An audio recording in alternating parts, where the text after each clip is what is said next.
Hello everyone, welcome to my YouTube channel, Stories and Sleepy Souls. Well, today I have some scary black screen stories to help you fall asleep peacefully. I'm damn sure that before the end of these stories, you're gonna fall asleep. So, like this video and subscribe the channel. And did you like my stories? Did you like my voice? Tell me in the comments. So, are you ready? Turn the lights off, close your eyes and start listening me. Story title is, I Lost My Future Wife. The text came at midnight. I was half asleep, the flicker of my phone lighting up the darkened room. It wasn't from an unknown number. It was her number, Emma's. But the message was strange, chilling in its brevity. Help me. He's here. Emma and I were supposed to get married in 2 months. 2 months of planning, excitement, and dreaming about a future together. And now, she was gone. It had been 2 days since I last saw her. 2 days since we had a late dinner at her apartment, laughing about some silly wedding detail. She kissed me goodbye at her door, promising to call me in the morning. That call never came. I tried everything. Calling her, messaging. I even drove to her apartment, but it was empty. Her car was still parked in its usual spot. Her lights were off, and the landlord claimed he hadn't seen her. My calls to the police were met with sympathetic but skeptical responses. Adults go missing all the time, the officer said. If you don't hear from her in 72 hours, let us know. 72 hours. They didn't understand. This wasn't like Emma. She wouldn't just disappear. But as the clock ticked, my worry turned into desperation and then into dread. When her text came, my heart sank. I grabbed my keys and bolted out the door. Her message didn't say where she was, but I knew. There was only one place she could mean. The old lighthouse on Hawthorne Cliff. It was an odd choice, but Emma had always been drawn to it. A relic of the past, standing alone against the sea, it held a haunting beauty that fascinated her. She used to tell me stories about the place, how it was abandoned after a mysterious fire, how sailors whispered of ghostly lights in the windows. It's just a story, she'd say with a smile. But her eyes would linger on the cliffs, as if the lighthouse called to her. By the time I reached Hawthorne Cliff, the night had thickened into an oppressive darkness. The wind whipped through the trees, carrying with it the salt of the ocean. The lighthouse stood silhouetted against the moon, its windows dark and lifeless. But as I stepped closer, I saw a faint flicker of light in the tower. The front door creaked open as I pushed against it, the sound echoing through the hollow structure.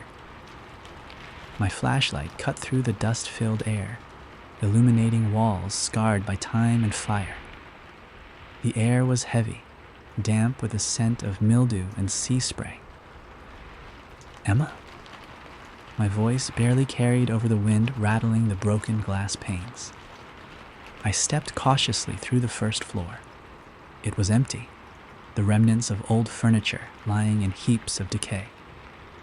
The only sound was the creak of the floorboards beneath my feet and the faint hum of the wind outside.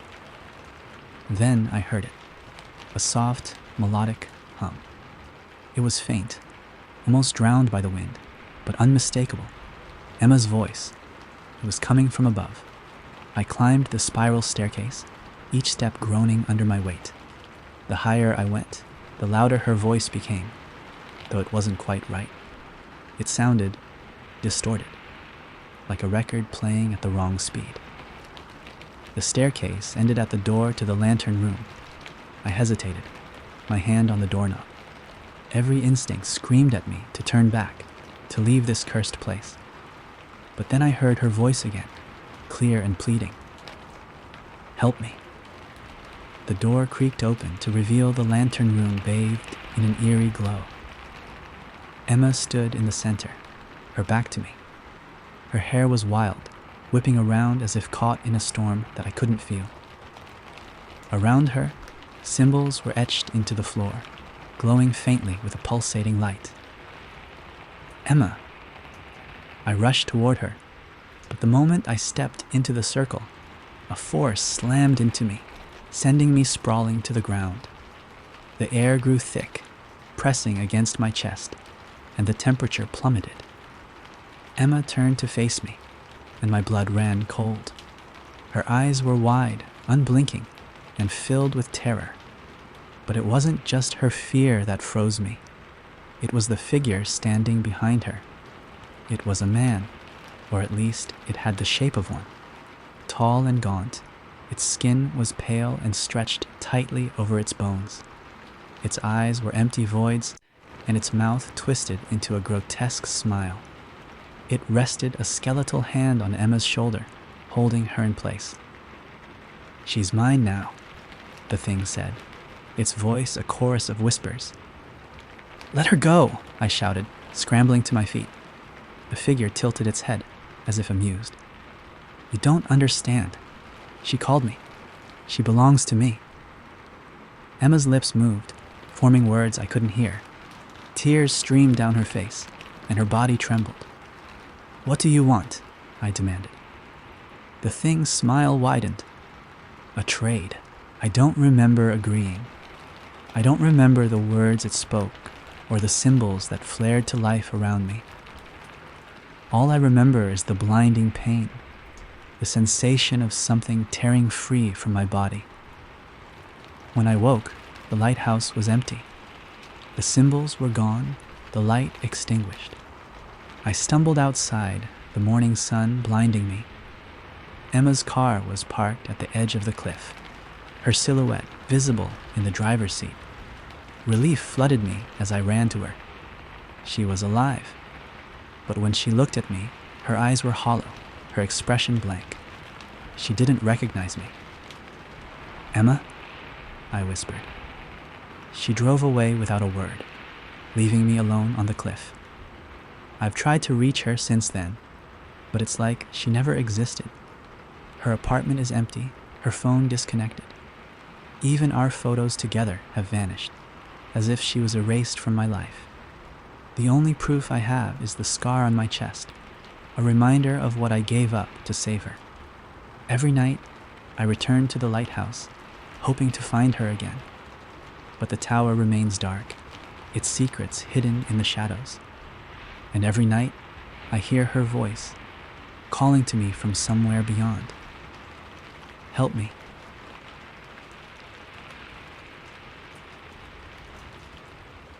Now, I'm going to tell you another story. The title is My Missing Wife. The knock came at exactly 3:07 a.m. I hadn't been sleeping. How could I? The house was too quiet. The kind of silence that creeps into your bones and makes your skin itch. When the knock came, it was soft but insistent, like it knew I would be awake. My heart leapt as I rushed to the door. For a moment, I dared to hope it might be her. Lydia, my wife. It had been 3 weeks since Lydia vanished. No warning, no signs, no clues. Just gone. The police had done their rounds. Interviews, searches, even dragged the nearby lake, but they found nothing. Everyone had started to look at me the way they do in cases like this. Husbands always end up suspects. But I knew the truth. Lydia hadn't just left. Something had taken her. I yanked open the door, but the porch was empty. The street beyond was cloaked in a mist so thick it could have been hiding 1,000 secrets. I stepped outside, calling her name. Lydia? My voice sounded thin against the dense fog. No answer. And then I saw it. On the porch, where nothing had been seconds before, lay a small wooden box. It was unremarkable, except for a single, deep scratch running across its surface, like the swipe of a claw. I hesitated, my breath clouding in the chill air. Finally, I picked it up and carried it inside, locking the door behind me. The box felt heavy, far heavier than its size should allow. My hands shook as I pried it open. Inside was a single object, Lydia's wedding ring. My stomach dropped.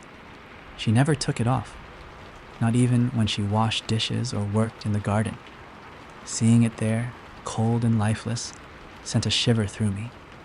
But there was something else.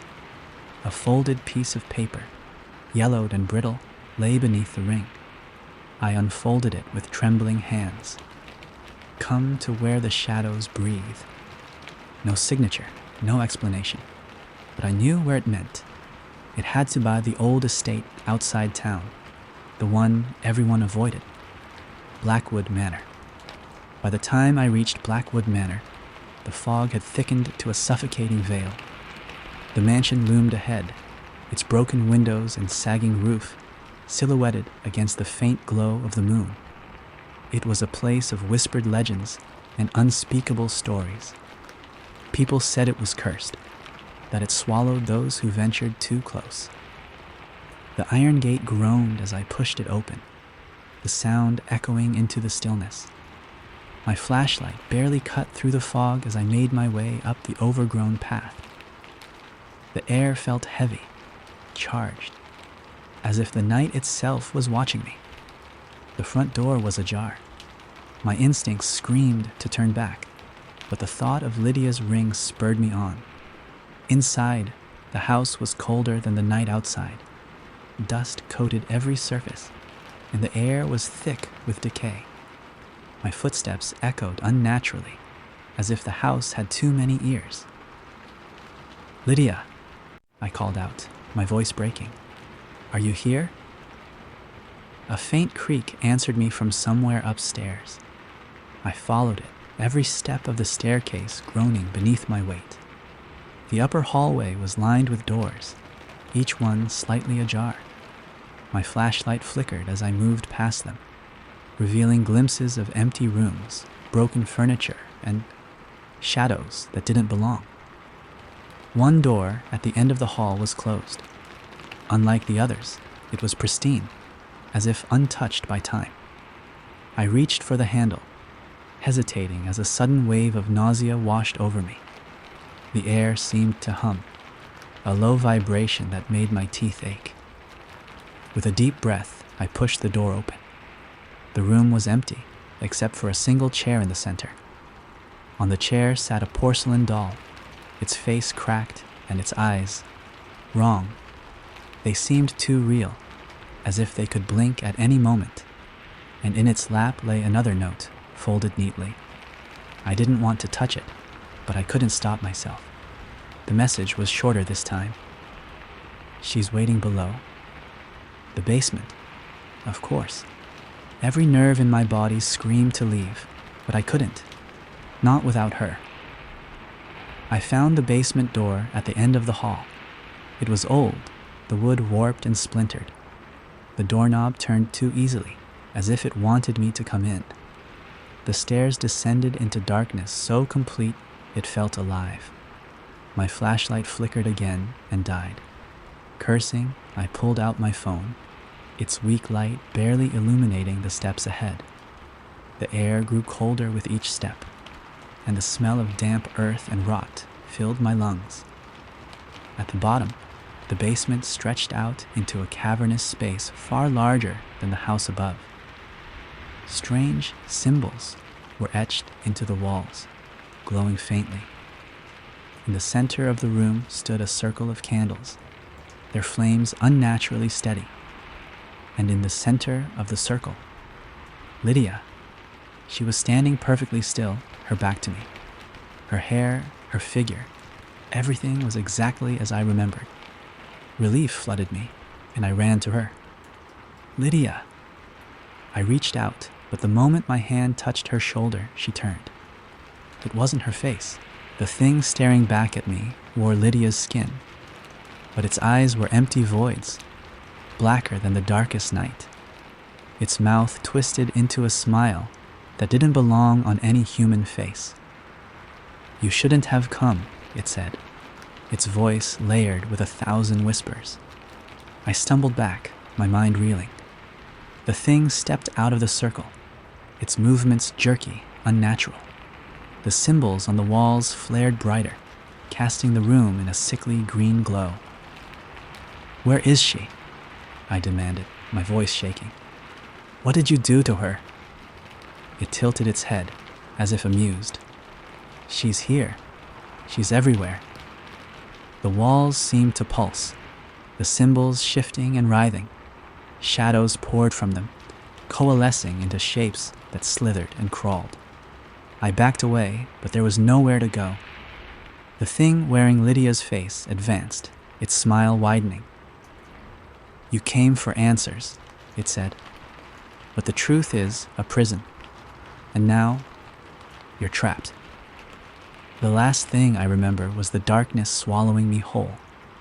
When I woke up, I was back in my house, Lydia's ring still clutched in my hand. The clock read 3:07 a.m. The knock came again. This time, I didn't answer.